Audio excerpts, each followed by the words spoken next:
perguntou ao pai dele: quanto tempo há que sucede isso? E ele disse-lhe: desde a infância.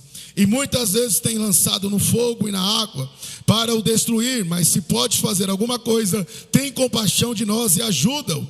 E Jesus disse: se tu podes crer, tudo é possível ao que crê. E logo o pai do menino, clamando com lágrimas, disse: eu creio, Senhor, ajuda-me na minha incredulidade. E Jesus, vendo a multidão que concorria, repreendeu o espírito imundo e disse-lhe: espírito mudo e surdo, eu te ordeno, sai dele e não entres mais. E ele, clamando, agitando com violência, saiu. Então ficou o menino como morto, de tal maneira que muitos diziam que estava morto. Mas Jesus, tomando pela mão, o ergueu e ele se levantou. Amém? Quantos podem glorificar a Deus por essa palavra? Irmãos, desde que o pastor Tiago me chamou para pregar aqui, a perna tremeu, né? Porque esse púlpito aqui, misericórdia. Eu falei: Senhor, se eu tenho certeza que está certo isso. O Senhor disse: agora é sua vez, meu filho. Eu falei: meu Deus do céu. Com muito temor, o Senhor colocou uma palavra no meu coração. E essa palavra mexeu comigo e com a minha família. Nesse mês, ela começou a revolver coisas que até mesmo eu tinha esquecido na minha história. Tanto que aqui está tratando uma situação de um jovem que era mudo e surdo. Porém, se a gente for fazer uma exegese aqui, mais claro, a gente vai entender que ele não era surdo e mudo, mas era um espírito que estava sobre ele, que fazia com que ele não ouvisse e também não conseguisse falar. E na minha vida, eu sempre fui trabalhado nessa questão de pessoas que não falam e pessoas que não ouvem. E dura coisa é você ter que tratar alguém que não consegue falar e também ela não consegue te ouvir. E isso é difícil, porque quando entramos diante de uma situação dessa, tudo fica difícil, porque sofre quem está com a situação e sofre quem está tratando ela, porque não sabe o que anda no coração. Tanto que neste contexto diz que o Senhor, ele até mesmo já tinha passado pelo monte da transfiguração, mas quando ele está descendo o monte, ele vai se dar de cara com o próprio inimigo. Tanto que esse inimigo, ele está sobre esse jovem. E esse jovem estava ali escumando, caindo no fogo, na água. E o Senhor, olhando para os discípulos, concorrendo um com o outro, perguntou: o que está acontecendo? Aí o pai levanta e diz: é meu filho, ele está sofrendo. O inimigo entrou nele, o espírito mudo entrou nele e está fazendo ele sofrer. Está caindo no fogo, na água, ele está sofrendo. E só deixa ele quando ele está todo despedaçado. Então imagina a aflição daquele pai. Foi quando eu disse: Senhor, e como faz para a gente curar algo assim? Tanto que o Senhor também me levou a meditar no capítulo 7, versículo 31 de Marcos, que vai dizer assim, que havia um menino também. Ele estava surdo, mas era gago, falava dificilmente para algumas traduções. Só que diz o quê? Que ele falava, mas também ninguém conseguia entender. Falava dificilmente, porque não conseguia expressar aquilo que estava dentro dele. Mas também não conseguia ouvir conselho de ninguém, porque também não conseguia ouvir. Só que aquele pai disse: Senhor, eu chamei seus discípulos e eles não conseguiram expulsar, mas eu creio, ela manda séria, que o Senhor pode curar eles. Quantos creem que o Senhor é o Deus de cura aqui hoje, nessa noite? Quando todos acharam que ele liberaria uma palavra, ele tira o menino do ambiente, afasta o menino, e aí sabe o que ele faz? Coloca os dedos no ouvido do menino.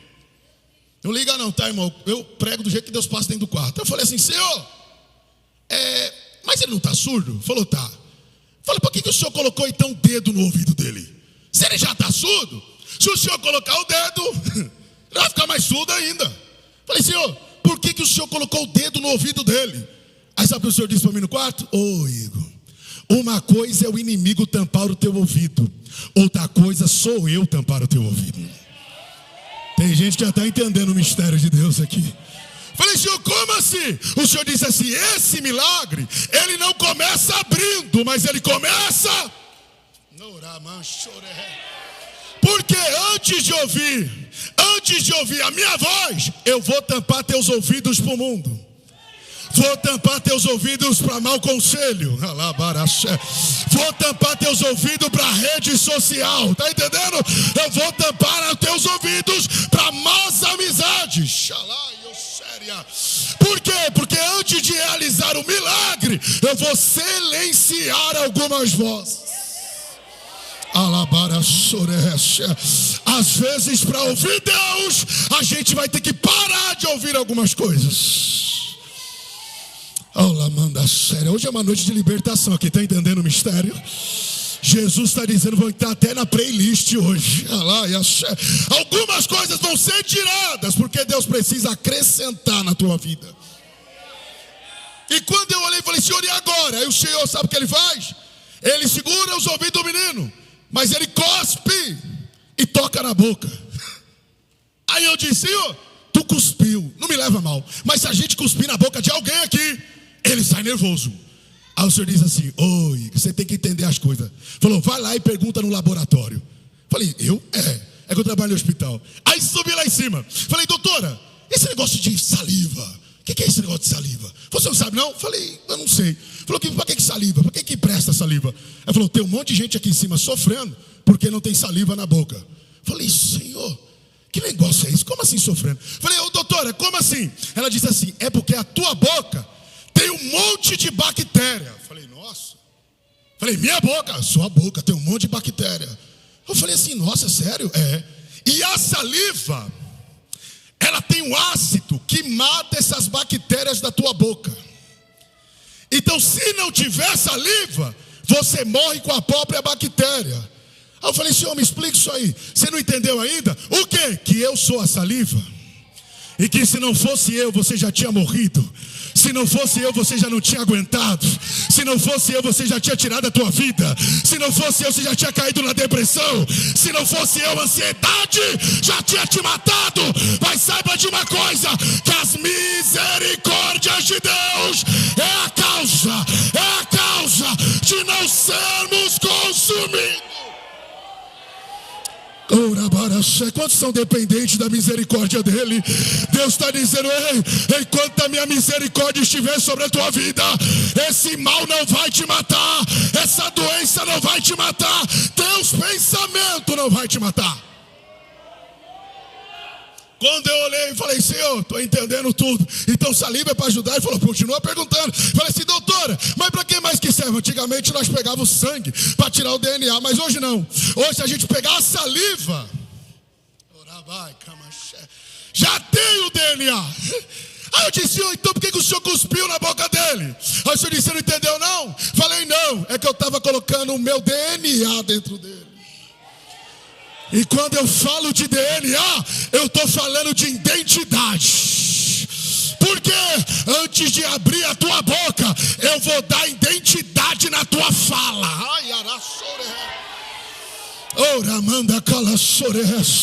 Hoje Deus está colocando algo novo dentro de você nessa noite. Hoje Deus está falando como falou para Jeremias. Hoje eu coloco as minhas palavras dentro da tua boca. Quando eu olhei e falei, pai, que mistério. E ele disse o quê? Efatá. Que quer dizer? Abra-te. E disse o texto, e destravou a cadeia da língua. Aí eu disse, Senhor, por que destravou a cadeia da língua? Aí o Senhor disse, 2 de Pedro 2,19. Daquilo que o homem é vencido, ele se torna escravo. Tiago 3,2. O homem que não tropeça em palavra, esse domina todo o seu corpo.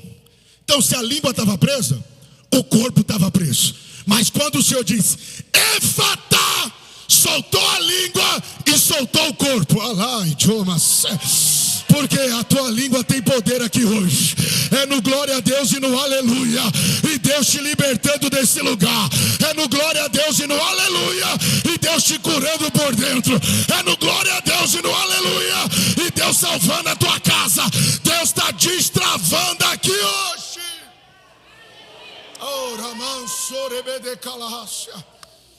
Falei, Senhor, que mistério, é muito forte. Eu disse, Mas o menino do 9, ele olhou para o pai e disse: ô geração, até quando sofrereis? Até quando estarei convosco? Diz: traz o menino. Quando traz o menino se agitou com força e caiu no chão. Charles Spurgeon diz assim: ele se revolvia e se agitava com violência para o inimigo querer dificultar o milagre. Você está entendendo agora porque você começou a orar e a tua casa virou de ponta cabeça? Você está entendendo agora porque você vem para culto de adolescente e você enfrenta a batalha de gente grande? Você está entendendo agora porque você começou aquele propósito e vem dor de cabeça, vem xingo, situação difícil, briga dentro do lar. Aí você diz: por que está acontecendo tudo isso? É porque Jesus apareceu. O inimigo está se agitando aí, não está? Mas é Deus dizendo que a tua vitória está perto. A tua vitória já está na porta. A tua vitória já está na tua vida. Jesus está dizendo: eu sei que as coisas se agitaram, mas eu não perdi o controle.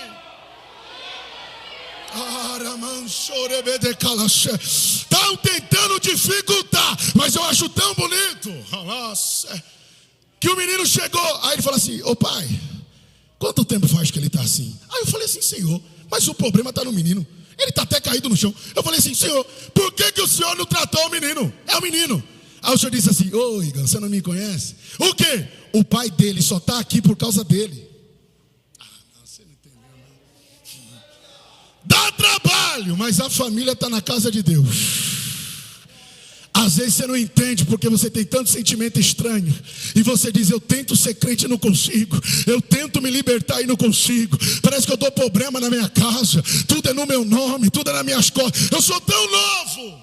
Mas você mal sabe que Deus está tocando em alguém dentro da tua casa. Você não está aqui em vão. Você não é um problema. Você não é um erro. Você é o propósito de Deus. Porque o Senhor, Ele trata quem traz e quem é trazido. Antes de Deus tratar o menino, Deus tratou o pai. Jesus está dizendo: eu estou entrando na tua casa hoje. E manda calache. Ele não entende quando você chora. Ele não entende quando você lamenta. Quando você entra no quarto e louva chorando. Quando você vem para a igreja e volta. Mas Deus está dizendo: ei, eu estou tratando os teus. Eu estou tratando a tua casa. Eu estou tratando a tua família, adolescente. Ei, jovem, eu estou entrando na tua casa. Preciso falar algo da parte de Deus, que Deus me cobrou. Disse que o dia que eu subisse nesse altar eu ia falar. Eu não venho de uma vida muito fácil, mas o meu pai morreu muito cedo.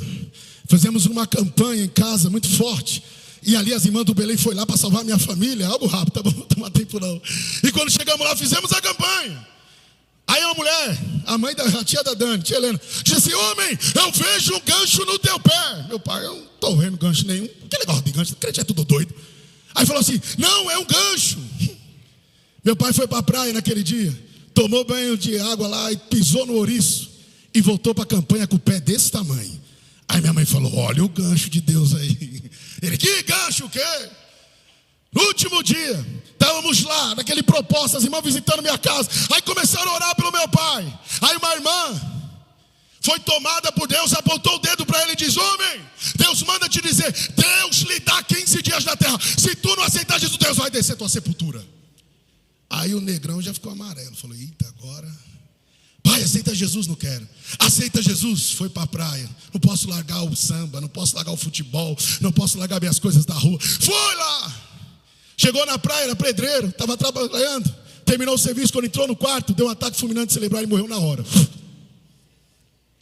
Os médicos disseram: se os amigos tivessem trazido, estava vivo até hoje. Mas naquela hora, estava todo mundo bêbado, ninguém conseguiu salvar ele. 15 dias do dia da profecia, e eu estava vendo a sepultura do meu pai descendo.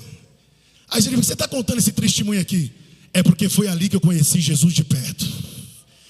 Foi ali que eu entendi uma coisa: Deus dá corda, mas uma hora Ele puxa. Ali eu falei: Senhor, O que vai ser da minha casa agora? Minha mãe entrou em depressão, tomando remédio controlado. Meu irmão entrou numa depressão tão profunda que não falava e não ouvia. Mas ninguém não falava com ninguém dentro de casa. Era duro, o pastor Marcos conheceu ele. Era difícil, menino difícil. E quando pregava para ele, dizia, vou para o inferno. Olha lá, choressa. Minha irmã com problema raro, quer ficar cega aos 10 anos. Oi, Igor, e você? E eu estava na consagração de manhã. Ciclo de oração à tarde, culto à noite, vigília, visita com as irmãs, entrava na escola dominical, saía da escola dominical, e eu dizia, eu quero conhecer o Deus da data, o Deus que mata, e não passa um, e nem dois, mas é no dia que Ele determina. Comecei, entrei nos adolescentes no Creio, sabe? Na Unadip, né, naquela época. Aí quando eu entrei, começava a ir, irmão, só ficava na sede. Ela trabalha na minha igreja, eu fugia de casa, porque a minha mãe tomava remédio controlado. E ela dizia, não conta pra ninguém que a mãe tá tomando esses remédios, né? Cadê de um quarto trancada, difícil. E aí eu vinha pra igreja direto, porque eu não queria gostar de ficar em casa. Ela gritava muito, ficava alterada, vez triste, ficava ruim. Aí quando eu ficava aqui, chegou um dia que eu cheguei em casa, o pastor Fábio estava lá, do Quêmio, cidade de Quêmio. Quando ele chegou lá, era o nosso pastor e falou assim, meu filho, onde você estava? Falei, não, que eu estava na obra, Ele falou, legal. Mas e a tua casa? E a tua família? Eu não, mas é que eu falou, filho, eu sou seu pastor, quero que você esteja em todos os trabalhos. Mas se você não cuidar da tua família, para mim não serve de nada. Aí eu falei, pai, por quê? Ele falou, você quer ser o quê? Eu falei, quero ser um homem de Deus. Ele disse, então começa sendo um dentro da sua. Alabarassoressa. O teu ministério vai começar dentro do teu lar. Quando eu olhei para isso, eu falei, mas a culpa não é minha, 14 anos. Saí pra zoeira, vou pra zoeira. Quando eu saí com os meninos, pegamos naquele tudo. Veio uns rapazes, começou a assaltar todo mundo. Bateu em todo mundo. Quando eu fui colocar a mão nele, ele disse, você não, negão, vai pra casa. Depois eu falei, vou pra casa não, peguei os meninos da rua, vamos pra zoeira, vamos, saímos pro tal do inferninho, vamos lá. E antes que eu colocasse uma bebida na boca, veio uns pizzaiolos de moto, cercou todo mundo, começou a roubar todo mundo, mas olhou pra mim e disse, você não, negão, vai pra casa. Você acha que eu fui para casa? Culto de terça-feira, doutrina, fui para a igreja. Dobrei o joelho e comecei a chorar. Quando eu levantei, a irmã Guilmar, cheia, veio tomada por Deus no corredor, pegou na minha roupa e disse, não vai ser do jeito da tua família, não vai ser do jeito da tua mãe, não vai ser do seu jeito, vai ser do meu jeito. Não dá para você fugir. Deus está te guardando, Deus está te trazendo. Você pode querer fugir, mas Deus, Ele te conhece, e Deus, Ele sabe te atrair para o lugar certo. Falei, quer saber? Então vou orar. Primeiro dia, nunca orei de madrugada. Dobrei o joelho e comecei a orar. Senhor, minha causa e tal. E orando aquela coisa. Quando eu fui ver, 15 minutos. Aí chegou a noite. Meu irmão, Igor, quero ir para a igreja. Falei, nem com os psicólogos ele falou comigo. Quer ir para a igreja? Tô nada. Falei, se eu souber, já tinha orado antes. Falei, um dia só. Aí falei, vamos lá, vamos. Aí pegamos ele, fomos lá e tal. Quando chegou ela lá no Gioia. Chegamos lá no Gioia. Aí mó poder lá, mó congresso forte. Aí o irmão, quem quer ser batizado com o Espírito Santo, fica de pé. Aí eu levantei, meu irmão levantou. Falei, nunca vem. Quer ser batizado? Falei, agora pronto. Aí falou assim, vai dando glória a Deus, é o que Deus vai batizar hoje. Quando falou hoje, ele sentou. Falei, você aí não quer, eu quero. Aí, irmão, vai dando glória, aleluia, que Deus vai batizar. Glória a Deus, aleluia, glória a Deus, aleluia, glória a Deus, aleluia. Quando eu abri o olho, meu irmão estava lá na frente, pulando, saltando e falando em mistério. Quantos acreditam que Deus faz isso aqui, irmão? Deus é Deus que batiza com o Espírito Santo. Deus é Deus que renova. Deus é Deus que dá novas línguas. Talvez você olhe e diz, eu não aguento, sou tímido, mas Deus está dizendo, eu vou te pegar. Eu vou te pegar, labara séria. Tem fogo na tua cabeça, tem fogo no teu coração, labara séria. Quando meu irmão começou a falar em línguas, eu não estava acreditando. Eu falei, foi batizado primeiro que eu. Terceiro dia fui batizado com o Espírito Santo. Quarto, quinto dia, chegou o último dia. Falei, mãe, aceita Jesus. E ela, não fala desse Jesus. Olha o que ele fez com a minha vida, levou meu marido. Olha a minha casa. Alá, chorei, mandás. E eu falei, quando eu fui abrir a boca, o Espírito Santo falou, vai pro quarto. Não, mas ela tá, mas ela é, vai pro quarto. Por quê? Falar demais não vai resolver. E os discípulos tentaram expulsar e não conseguiram. Aí Jesus falou, porque esse tipo de demônio só sai com jejum e oração. Porque repreender é muito fácil. Eu quero ver você orar pela vida de alguém. Quero ver você ficar um dia sem comer pela vida de alguém. Repreender, todo mundo repreende. Eu quero ver descer pela vida. Quando eu olhei para isso, eu falei: Senhor, eu quero ver esse mistério. Minha mãe, na situação difícil, tem no quarto, eu disse: Deus de Abraão. Deus disse: não. Falei: Jeová e Ramachia, não. Falei: Senhor, o que foi? Ele falou: não adianta orar bonito se não fala o que está no coração. Por quê? Eu conheço a Bíblia toda, mas eu quero saber o que anda dentro de você. Aí eu olhei e falei: Senhor, você quer ouvir mesmo? Senhor, olha o que o Senhor fez com a minha casa. O Senhor levou meu pai. Olha como está minha mãe dentro do quarto tomando remédio controlado. Meu irmão sofre. A minha irmã está ficando cega. Eu falei: Senhor, olha a minha casa. Se o Senhor não fazer nada, eu vou parar. Comecei a chorar. E naquela madrugada eu ouvi mais um choro. Quando eu olhei para o lado, minha mãe estava chorando na sala. Chorando na sala. Na outra madrugada eu levantei, ela veio comigo e só chorava. Na outra madrugada ela pegou os remédios e disse: Deus vai me curar dessa depressão. Porque Jesus mandou aqui para dizer: psicólogo ajuda, mas Jesus cura. Quantos acreditam nisso? O teu milagre está na porta. Jesus vai entrar na tua família. Eu não brinco de palavra. Isso não é bordão de pregador. Deus é Deus que cura.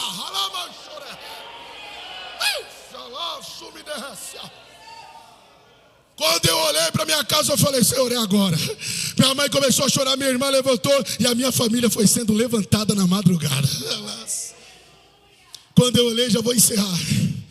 Eu olhei e falei: Senhor, e agora? Minha irmã está ruim, pagando os curiros caro. Eu fazia bico de tudo, mano. Era marceneiro, pintou um monte de coisa, não tinha acontecido isso. Eu falei: Senhor, mas eu não consigo pagar os remédios da minha irmã. Aí ela veio para a sede com a minha mãe estava se levantando. Quando ela veio para a sede com a minha irmã, ela começou a ficar cega no meio do culto, 10 aninhos. Aí o olho começou a doer, começou a sangrar, não conseguia ver, começou a esbranquecer. As irmãs orando e o olho não voltava. Era a época do pastor Elias. Ele levou aqui para frente, orou na cabeça e o olho dela não voltava. A minha mãe pegou ela, saiu da sede e falou: vou lá no médico. Quando ela passou à direita, à esquerda, quando ela foi seguindo, viu um homem cego com uma muleta na mão batendo. Parou na frente dela e disse: aonde você vai? Ela disse: eu vou levar minha filha no médico. Ele disse: volta para lá, porque eu vou curar ela. Minha mãe trouxe a menina, veio correndo. Aí o pastor Elias disse: trouxe a menina de novo? Trouxe. Traz ela para frente que nós vamos orar de novo e Deus vai curar. Quando ela foi trazendo ela, a minha irmã veio sendo trazida pela minha mãe. Aí ela veio vindo e disse: mãe, o que? Parou de coçar. Mãe, o que? Parou de arder. Mãe, o que? Parou de sangrar. Mãe, o que eu tô vendo? O que eu tô vendo? O que eu tô vendo? O que eu tô vendo? O que eu tô vendo? O que eu tô vendo? Deus vai virar o cativeiro. Alabaracandoreva Síria. Haveria algo impossível para Deus. Tudo é possível ao que crê. Quantos creem? Quantos acreditam aqui nessa noite? Deus vai virar o cativeiro da tua família. Deus vai virar o cativeiro da tua casa.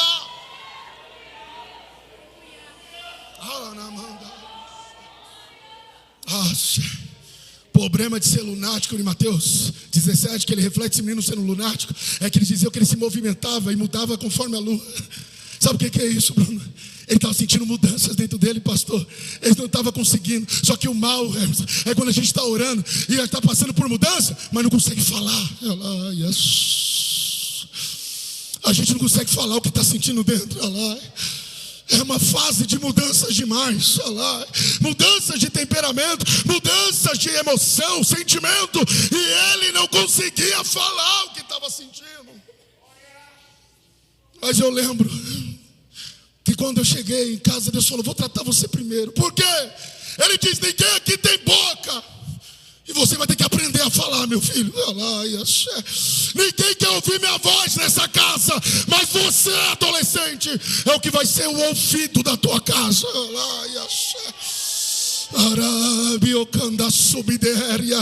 Jesus está dizendo: eu uso o jovem, eu uso o adolescente, eu mudo a história. Pode colocar de pé? Fica de pé. Quantos estão sentindo a presença de Deus aqui? Eu estou sentindo uma cura descendo do céu aqui. Vocês estão sentindo também? Essa semana para mim foi uma luta. Eu dizia: por quê? Aí Deus dizendo que eu vou curar lá. Meu irmão não conseguia abrir o sentimento dele. Eu orava muito no quarto, até o dia que eu levantei, não era eu que estava orando, mas era ele que estava, porque só na casa só tinha um quarto que tinha porta. Quando eu coloquei o ouvido na porta, ele passou 8 horas naquele quarto aquele dia. Eu nunca vou esquecer. Quando eu botei os ouvidos, a oração do meu irmão não era nada e nada menos do que: Tu és, Tu és, Tu és, Tu és. Aí ele falava em mistério, e eu dizia: Senhor, o que é isso? É que o que ele fala você não entende, a sua mãe não entende, mas quando ele fala em línguas, ele não fala para homem. Ele está falando comigo. Eu conheço ele. Eu sei onde mora a dor dele. Quando você fala em línguas, você está falando para Deus, como disse Paulo. Jesus está dizendo: é por isso que ele luta contra a tua vida, é por isso que caçou de você. O inimigo não quer ver você sendo usado, ele não quer ver você falando em línguas, porque ele sabe que enquanto meu irmão falava em línguas, ele ia sendo curado, ele ia sendo renovado, ele ia sendo trabalhado. Quanto mais ele falava com Deus, mais Deus falava com ele. Fale em línguas para ele.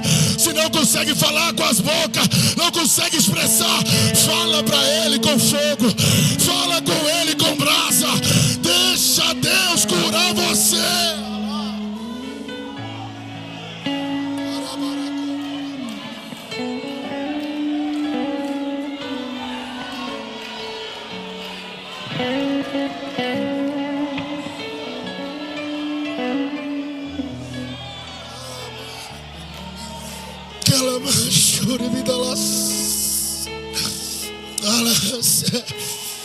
Para a honra e glória do Senhor. Hoje meu irmão é pregador, é mestre, professor, terminou o bacharel de teologia, tem 5 núcleos lá em Botucatu e tem ensinado e pregado o evangelho. A minha irmã, hoje quem usa óculos sou eu, porque ela não usa. Hoje ela é regente levita na casa de Deus. Lembra da minha mãe depressiva? Foi para Botucatu fazer obra, virou missionária, vai para Bahia, Minas Gerais, vai para Arara, já passou por um monte de lugar pregando, ganhando alma para Jesus. Jesus curou ela, Jesus vai curar tua família, Deus vai levantar tua casa.